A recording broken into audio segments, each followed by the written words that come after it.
Tucker dropped a bombshell. Could the Democrats be turning their backs on Nancy Pelosi once again? That evening, Tucker's political commentary show heated up more than ever. Studio lights illuminated his face, giving the impression that he was about to reveal something far beyond ordinary news. The audience waited.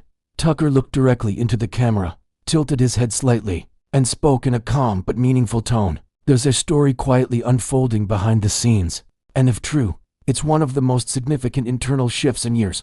The studio fell silent. Tucker slowly placed the mock-up document on the glass table and continued. I've received information that a group of progressive members of the Democratic Party are no longer wanting Nancy Pelosi to hold the position of power she once held. No one knew if it was true or not, but the way Tucker told it cast a shadow of a major secret. That was enough to send social media into a frenzy after the very first sentence. The day before Tucker's broadcast, rumors of tense closed-door meetings were swirling on Capitol Hill, in a small room on the third floor, where members of Congress usually conferred informally. For young progressives sat around a long wooden table. No one spoke loudly, but each word was heavy as stone. We need a new direction, one said, clutching a file. And Pelosi, another whispered, it's hard to maintain the old leadership. We have to consider alternatives. No specific names, no clear plan, just vague words. But at that very moment, a staff member inadvertently walked by, overheard a few sentences, and misinterpreted the entire conversation. That's how the rumor began, from an incomplete piece of information, amplified by whispers. When the rumor reached Tucker's ears, he seized upon it immediately, not to sow discord, but because it was so compelling to a political analyst.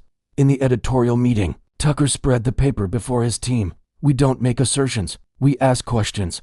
But asking the right questions can get attention. That was his tactic.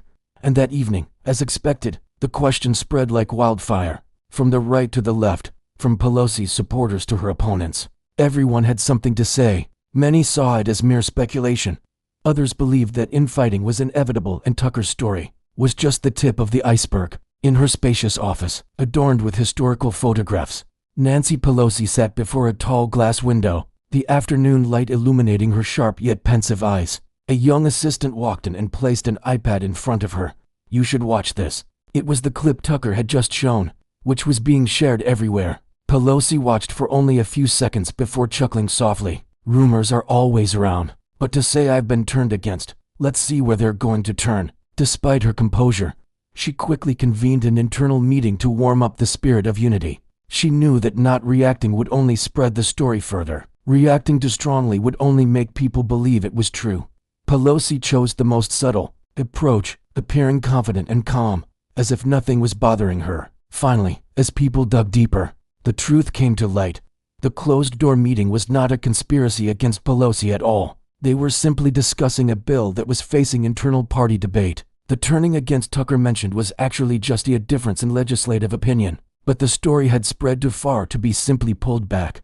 And in the world of politics, sometimes rumors are more powerful than corrections. Tucker may not have offered concrete evidence, but he hit a sensitive spot in American politics, the inherent divisions within any party. Pelosi remained as steadfast as ever, and the viewers, they realized that a single question can create a storm, and that storm sometimes has nothing to do with the truth, but with how people perceive the truth.